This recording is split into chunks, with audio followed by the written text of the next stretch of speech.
یسألونک دوی تپوس کوي د تا نه ای پاک حبیب ماذا احل لهم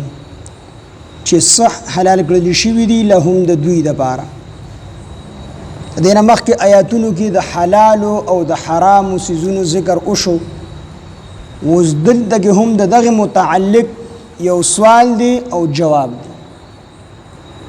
صحابه سوال وکړو چې د الله پیغمبره صحابو کې هم بعضې صحابه شوقیانو د ښکار به یې کو ښکاریانو پکې نو مونږ ښکار کو ښکار دپاره چې کوم دی سپی تعلیم یافته کو سپی له د ښکار تعلیم ورکو یا باز لا یا باشه لا نو په دې باندې ښکار څنګه دی چې دغه سپی ښکار وکړي یا دغه باشه ښکار وکړي یا چیته منظرې چې کوم دی اشنا کړي تعلیم یافته کړي هغه ښکار وکړي نو دې چې دا ښکار راوړي او ښکار مړي نو د دې ښکار څه حکم دی؟ د دې نه مخې ته خو تیر شو که نه چې کوم ښکار هغه ځناور خوړلي وي او مړي او دغه رنګې چې کوم دی کوم مری چې کوم دی خبي شوي کوم ځناورو او په ګټه یا په لوړډې چې کوم دی ټکولي وي دا ټول باز مخې ته تیر شوي دي. نو دلته کې د ښکار متعلق تپوس کوي چې ښکار کې که سړی سپی اشنا کي یا چې کوم دی بازو باشه باتورو چیتا دا ښکاري کی او د د وجې نه ښکار وکي او هغه ښکار دله راوړي دی انسان له او هغه ښکار مړ وي نو آیا دا ښکار د دې ښکاري دپاره حلال دی او کو حرام دی بغیر د ټوپک ویشتلو؟ د دې باره کې چې کوم دی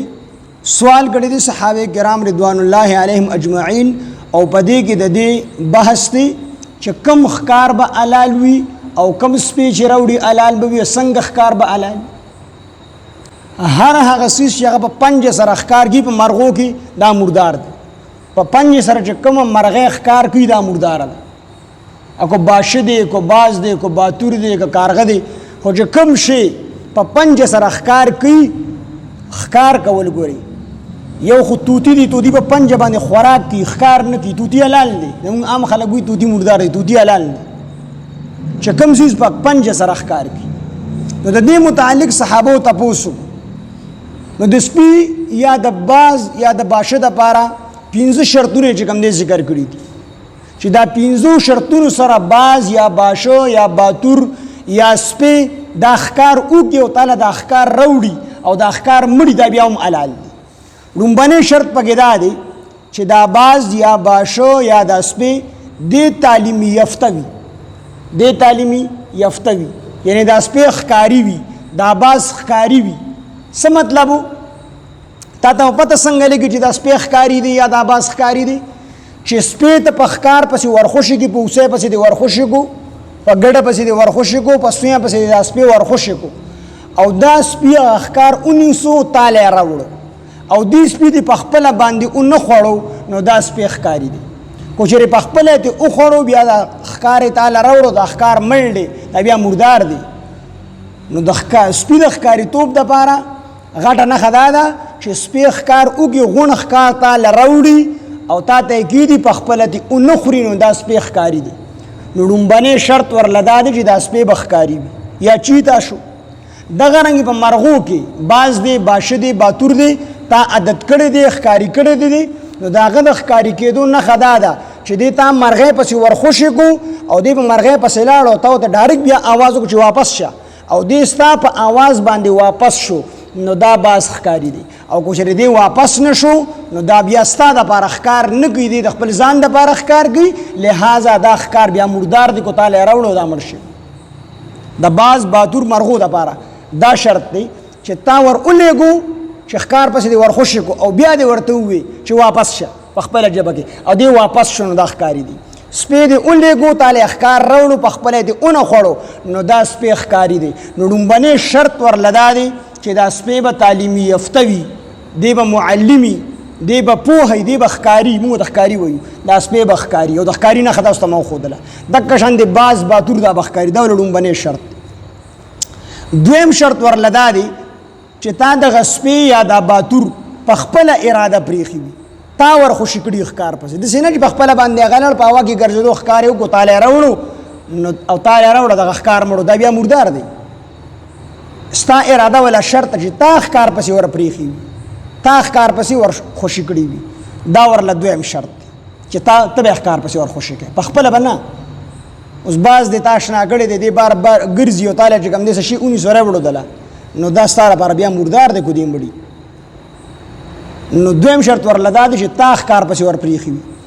دریم شرط ورله دا دی چې دغه ښکاري زناور دې په خپله د هغې نه ونه خوري کو په خپله یې ته وخوړو تاله یې راوړو نو پوه شي دا ښکاري نه دی نو دا ورله دریم شرط شو بیا هم دا سي ستا لپاره مردار دی کومړي څلورم شرط ورله دا دی چې دغه سپی یا باشه یا باز د پرېښودو په وخت کې تا بسم الله ویلي چې څنګه یې پرېږدی بسم الله الله اکبر دې پې ووایي بسم الله الله اکبر دې پې ووایي او دې لړو ښکار چې کوم دی مړ کو او تاله یې مړ ښکار راوړو ستا دپاره حلال پنځم څلورم شرط ورله څه دی چې تا به د سپي یا د باز پرېښودو په ټایم دا بسم الله وي پنځم شرط امام ابو حنیفه رحمه الله ورسره جدا لګولی دی امام سیبي چې پنځم شرط ورسره دا دی چې دغه ښکاري زخمي کړي وي دا ښکاري زخمي کړي مطلب چې وینې ترې ایستي چې دا ښکار یې تا له راوړو په دې ښکار کې لږ ځای هم وینې شوی نه دی نو دا بیا د منخنقه په حکم کې راځي داسې دی لکه مری باندې چې ولغلي شوي مری ولا خفي کړي چې وینې دې ایستي وي یعنی زخمي کړي او دا شرط دا د من الجوارح نه دلته کې چې کوم دی اشارتن معلومي نو پنځم شرط ورله دا دی چې دغه ښکار به زخمي کړي وینه به لږه به یې ولي یا ډېره خو چې کم سے کم زخمي کړي دا ول پنځم شرط مشهور خاتم طوایی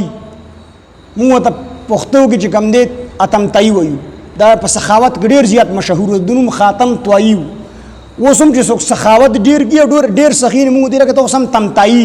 موږ پښتانو دې تمتایي جوړ کړی دا خاتم طوایی دی ډېر مشهور د ده زوی د غدیب بن خاتم دا عیسایي او دې په نهمه یا لسمه هجره کې راغی نبی علیه السلام له ایمان یې راوړو چې ایمان یې راوړو نبی علیه السلام دوی د الله پیغمبره مو خپلو علاقو کې سپي او بازونه ساتلي دي او هغه مو ښکاري کړي دي عادت کړي مو دي ښکاري کړي مو دي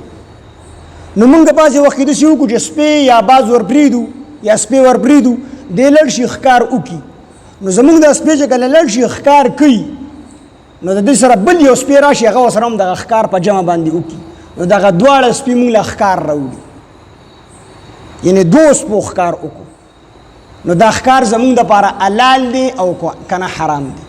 نو نبي علیه السلام ورته وفرمیل وی دا ښکار ستاسو دپاره حرام دی ځکه چې انما سمیت علی کلبک وی تا په دې خپل سپي پرېښودو په وخت کې کلمه ویلې وه نو ستا دا سپي معلم مو تعلیم یافته و مخکاري مو او دا بل سپی چې ورسره میلاو شوی دی د خو پته نه لګي دویمه دا چې تا ته د خپل سپي د پرېښودو په وخت کې کلمه ویلې ده د هغه په وخت کې کلمه نه ده ویلې دا دواړو شریک ښکار وکړو دا ستا لپاره حرام دا ښکار ستا لپاره حرام دی نو دا 5 شرطونه یې لیکلي دي چې دا 5 شرطونه پکې سپی باز باتور چیتا دا ښکار وکړي تالی راوړي او ښکار مړي نو دا ستا دپاره حلال دی کو چېرې ژوندي نو خو په هر صورت کې ته ځان له حلال که خو حلال دی خو که مړو وي دا ستا دپاره حلال دی دا 5 شرطونه ورله چې کوم دی ذکر کړي دي